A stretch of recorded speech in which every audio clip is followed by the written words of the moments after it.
Let's Mike News at 5.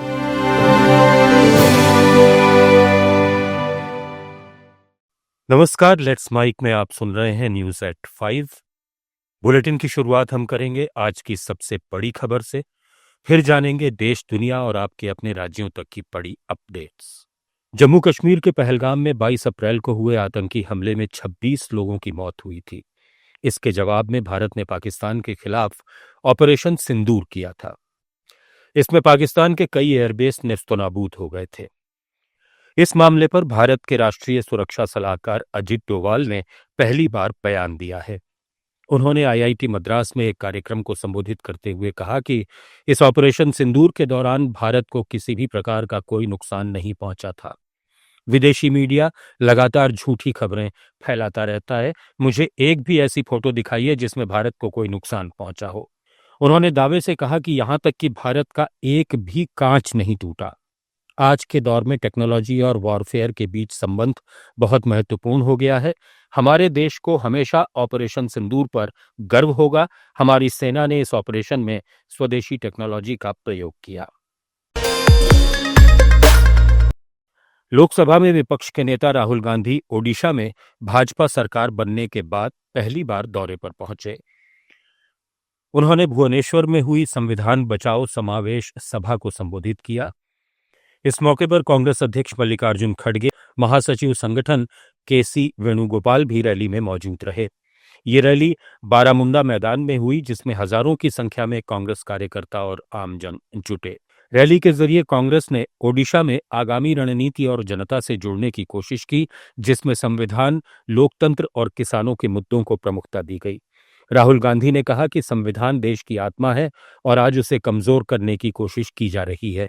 हम हर हाल में संविधान, दलितों, आदिवासियों, किसानों और महिलाओं के अधिकारों की रक्षा करेंगे। असम सरकार ने एक अहम फैसला लेते हुए ऐलान किया है कि अब कोई भी प्राइवेट अस्पताल इलाज का बिल बकाया होने की स्थिति में किसी मरीज का शव 2 घंटे से ज्यादा नहीं रोक सकेगा। ये ऐलान खुद मुख्यमंत्री हिमंता बिस्वा शर्मा ने कैबिनेट बैठक के बाद प्रेस कॉन्फ्रेंस में किया। उन्होंने कहा कि शव को रोककर परिजनों पर दबाव डालना अमानवीय है। अस्पतालों को अब ऐसा करने की अनुमति किसी भी हाल में नहीं दी जाएगी। उन्होंने कहा कि अब कोई भी निजी अस्पताल किसी मरीज का शव रोक नहीं सकेगा। मौत की पुष्टि होने के 2 घंटे के भीतर शव परिजनों को सौंपना अनिवार्य होगा, चाहे इलाज का भुगतान बाकी क्यों न हो। अगर अस्पताल तय सीमा से अधिक समय तक शव रोकता है तो उसके खिलाफ कार्रवाई की जाएगी। छत्तीसगढ़ के कवर्धा जिले में एक ट्रक 60 फीट गहरी खाई में गिर गया। हादसे में 3 लोगों की मौत हो गई, 4 गंभीर घायल हैं। गाड़ी में कुल 9 लोग सवार थे। ग्राम पंचायत आगरपानी के चाटा गांव के पास मोड़ में गाड़ी का बैलेंस बिगड़ने से यह हादसा हुआ। मामला कुकदूर थाना क्षेत्र का है। स्थानीय लोगों ने गाड़ी को खाई में गिरा देखा तो उन्होंने थाने में सूचना दी। मौके पर पहुंची पुलिस ने ट्रक का मलबा हटाया तो 6 लोग दबे हुए मिले। गंभीर घायलों को कुकदूर सामुदायिक स्वास्थ्य केंद्र ले जाया गया। बाकी और लोगों की तलाश जारी है। दिल्ली के आजादपुर मार्केट में इमारत गिरने से अफरा तफरी मच गई। इस हादसे में एक शख्स की मौत हुई है। पुलिस ने मृतक की पहचान 46 साल के मनोज के रूप में की है। इमारत के ढहने से पास ही एक ट्रक भी क्षतिग्रस्त हो गया। घटना की जानकारी मिलने के बाद मौके पर राहत और बचाव कार्य चलाया गया। अनुमान है कि इस इमारत के मलबे में कुछ और लोग भी फंसे हो सकते हैं। आरएसएस प्रमुख मोहन भागवत ने 75 साल की उम्र के बाद पद छोड़ने का सुझाव दिया है। भागवत खुद 11 सितंबर को 75 साल के हो जाएंगे। संघ के विचारक स्वर्गीय मोरोपंत पिंगले पर आधारित पुस्तक के विमोचन समारोह में नागपुर में मोहन भागवत ने कहा कि जब आप 75 साल के हो जाते हैं तो इसका मतलब है कि अब आपको रुक जाना चाहिए और दूसरों के लिए रास्ता बनाना चाहिए। उन्होंने दिवंगत आरएसएस विचारक पिंगले के शब्दों को याद करते हुए कहा, उन्होंने एक बार कहा था कि अगर आपको 75 साल की उम्र के बाद शॉल से सम्मानित किया जाता है तो इसका मतलब है कि अब आपको रुक जाना चाहिए। आप बूढ़े हो गए हैं और दूसरों को आने देना चाहिए। मोहन भागवत ने पिंगले को पूर्ण निस्वार्थता का मूर्तिमान स्वरूप बताया। मोहन भागवत के इस बयान पर कांग्रेस ने चुटकी ली है। कांग्रेस नेता जयराम रमेश ने कहा कि पीएम मोदी को लौटते ही सरसंघचालक के द्वारा याद दिला दिया गया कि 17 सितंबर 2025 को वो 75 साल के हो जाएंगे। लेकिन प्रधानमंत्री सरसंघचालक से भी कह सकते हैं कि वो भी तो 11 सितंबर 2025 को 75 के हो जाएंगे। एक तीर दो निशाने। वहीं शिवसेना सांसद प्रियंका चतुर्वेदी ने भी कहा कि ये इशारा कहीं और है। बिहार में इसी साल विधानसभा चुनाव होने वाले हैं। इससे ठीक पहले अब राज्य में मेडिकल छात्रों ने मोर्चा खोल दिया है। उनकी मांग ऐसी है जिस पर सोचने पर नीतीश सरकार मजबूर हो जाएगी।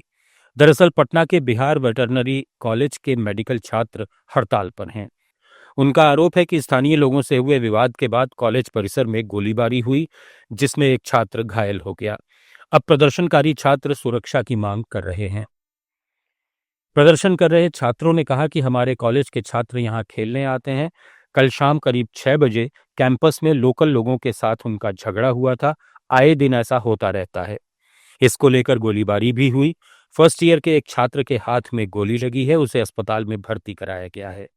इसलिए हम हड़ताल कर रहे हैं।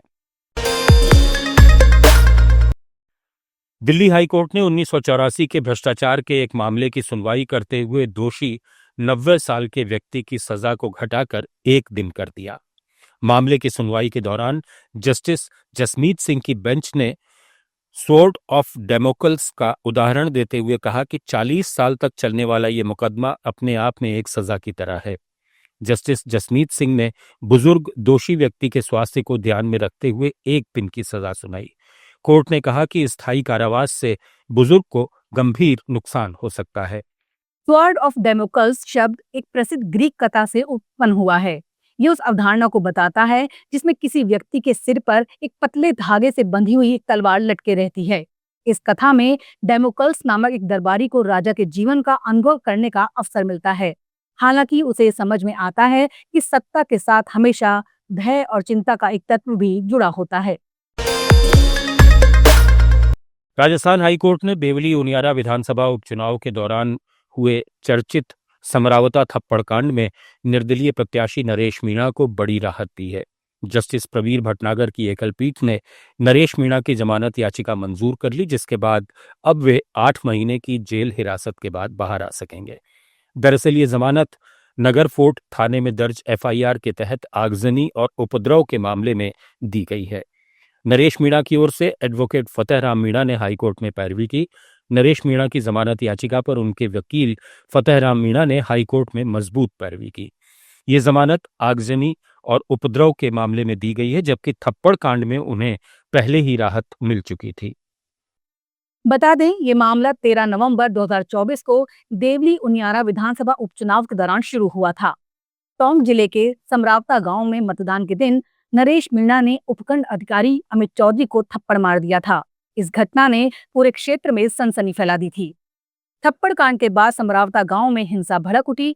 नरेश मीणा के समर्थकों ने पुलिस पर पथराव किया, वाहनों में आग लगा दी और पुलिस हिरासत से नरेश को छुड़ा लिया था। हालांकि अगले दिन 14 नवंबर 2024 को भारी पुलिस बल की मौजूदगी में नरेश मीणा को गिरफ्तार कर लिया गया। तब से वो न्यायिक हिरासत में थे। इस मामले में पुलिस ने कुल 59 आरोपियों को नामजद किया था, जिनमें से 52 को कोर्ट में पेश किया गया। नरेश मीणा को थप्पड़ कांड के मामले में पहले ही जमानत मिल चुकी थी, लेकिन आगजनी और उपद्रव के मामले में उनकी जमानत याचिका अब तक लंबित थी। श्रावण मास शुरू होते ही हरिद्वार में कांवड़ मेले की विधिवत शुरुआत हो गई है। इस साल कांवड़ यात्रा में 7 करोड़ कांवड़ियों के हरिद्वार पहुंचने की उम्मीद जताई जा रही है। पिछले साल यह आंकड़ा 4 करोड़ से ऊपर था। इस बढ़ती संख्या को देख राज्य सरकार और हरिद्वार जिला प्रशासन ने बड़े स्तर पर तैयारी की है। सुरक्षा के मद्देनजर इस साल चप्पे चप्पे पर पुलिस फोर्स तैनात रहेगी। 23 जुलाई तक चलने वाली इस यात्रा में उत्तर प्रदेश, हरियाणा, दिल्ली, हिमाचल समेत कई राज्यों के श्रद्धालु हरिद्वार गंगा जल लेने आते हैं। इस साल हरिद्वार पुलिस ने कांवड़ मेले की त्रिस्तरीय सुरक्षा व्यवस्था की है। पूरे मेला क्षेत्र को 16 सुपर जोन, 38 जोन और 134 सेक्टर में बांटा गया है। इसके अलावा आधा दर्जन ड्रोन कैमरा से पूरे मेला क्षेत्र में नजर रखी जाएगी। आतंकी घटनाओं से बचने के लिए 2 विशेष क्विक एक्शन टीम भी तैनात की गई हैं। LIU और खुफिया एजेंसियों को भी अलर्ट रहने को कहा गया है। सड़कों, लाइट और साफ सफाई का विशेष ध्यान देने को कहा गया है। अब खबरें दुनिया की। पाकिस्तान के बलूचिस्तान के झोब जिले में अज्ञात बंदूकधारियों ने पंजाब के 9 यात्रियों को बसों से उतारकर उनकी हत्या कर दी। ये यात्री बलूचिस्तान की राजधानी क्वेटा से पंजाब जा रही 2 यात्री बसों से उतारे गए थे। झोब के असिस्टेंट कमिश्नर नवीद आलम ने 9 यात्रियों की मौत की पुष्टि की है। उन्होंने कहा कि मारे गए लोगों के शवों को पंजाब भेजने की व्यवस्था की जा रही है। यात्रियों को बसों से उतारकर उनकी हत्या करने की घटना उस क्षेत्र में घटी जहां सरकारी अधिकारियों के अनुसार अज्ञात बंदूकधारियों ने नाकाबंदी कर रखी थी। इस बीच बलूचिस्तान सरकार के प्रवक्ता शाहिद रिद ने एक बयान में बताया कि आतंकवादियों ने कलात, मस्तुंग और झोब में हमले किए हैं। सुरक्षा बलों ने तीनों स्थानों पर तुरंत कार्रवाई की। हम लोगों की सुरक्षा के लिए पूरी तरह सतर्क हैं। अमेरिका के राष्ट्रपति डोनाल्ड ट्रंप ने कनाडा से अमेरिका में आने वाले सामान पर 35% टैरिफ लगाने का ऐलान किया है। ट्रंप ने कहा कि टैरिफ अमेरिका में आने वाले कनाडा के सामानों पर 1 अगस्त 2025 से लागू होगा। उन्होंने कनाडा से आने वाले सामान पर टैरिफ लगाने की घोषणा सोशल मीडिया पर एक पत्र पोस्ट करके दी है। अमेरिका इससे पहले कनाडा के कुछ सामान पर 25% टैरिफ लगा चुका है। ट्रंप ने चेतावनी भी दी कि अगर कनाडा ने इसका जवाब दिया तो ये टैरिफ और बढ़ा दिया जाएगा। ये कदम दोनों देशों के दशकों पुराने व्यापारिक और कूटनीतिक रिश्तों में बड़ी दरार माना जा रहा है। ट्रंप ने इस फैसले के पीछे कनाडा से अमेरिका में हो रही फेंटानिल की तस्करी को वजह बताया है। हालांकि उन्होंने लेटर में लिखा, फेंटानिल ही एकमात्र समस्या नहीं है। कनाडा के पास कई तरह की टैरिफ और नॉन टैरिफ नीतियां हैं जो अमेरिका के व्यापार के खिलाफ हैं। अमेरिका के एक फेडरल कोर्ट ने राष्ट्रपति ट्रंप के जन्मजात नागरिकता खत्म करने वाले आदेश पर रोक लगा दी है। न्यू हैम्पशायर डिस्ट्रिक्ट कोर्ट के जज जोसेफ लाप्लांट ने कहा कि नागरिकता सबसे बड़ा संवैधानिक अधिकार है और इसे छीना नहीं जाना चाहिए। जज लाप्लांटे ने कहा कि यह मामला बहुत गंभीर है। अगर ये नीति लागू हुई तो बच्चों को अमेरिकी नागरिकता से वंचित कर दिया जाएगा। ये बहुत बड़ा नुकसान है। जज ने कहा कि वे इस मामले में सामूहिक मुकदमे को मंजूरी देंगे जिसमें इस आदेश से प्रभावित होने वाले सभी बच्चों को शामिल किया जाएगा। जज ने अपने फैसले को 7 दिन के लिए रोका है और ट्रंप प्रशासन को अपील करने का मौका दिया है। जज ने कहा कि वे इस आदेश को लागू होने से रोकने के लिए एक अस्थायी आदेश जारी करेंगे। इस फैसले की लिखित कॉपी जल्द जारी की जाएगी। भारत के शुभांशु शुक्ला और अन्य 3 अंतरिक्ष यात्रियों के 14 जुलाई को अंतर्राष्ट्रीय अंतरिक्ष स्टेशन से पृथ्वी पर लौटने की संभावना है। नासा और एक्सियम स्पेस ने ये जानकारी दी। न्यूज एजेंसी PTI के मुताबिक नासा के कमर्शियल क्रू प्रोग्राम के मैनेजर स्टीव स्टिच ने कहा कि हम एक्सियम पर बारीकी से नजर रख रहे हैं। मुझे लगता है कि हमें उस मिशन को अनडॉक करना होगा और इसका मौजूदा लक्ष्य 14 जुलाई है। एक्सियम 4 मिशन के तहत 25 जून को भारत के शुभांशु शुक्ला और 3 अन्य अंतरिक्ष यात्री ISS के लिए रवाना हुए थे। नासा के अनुसार इंटरनेशनल स्पेस स्टेशन में गए अंतरिक्षयान में ग्रुप कैप्टन शुक्ला के साथ पोलैंड के SA विज़निएवस्की, हंगरी के टिबोर कापू और अमेरिका के पेगी विटसन हैं। न्यूज़ एट 5 में फिलहाल इतना ही। बने रहिए लेट्स माइक के साथ। आप सुन रहे थे लेट्स माइक।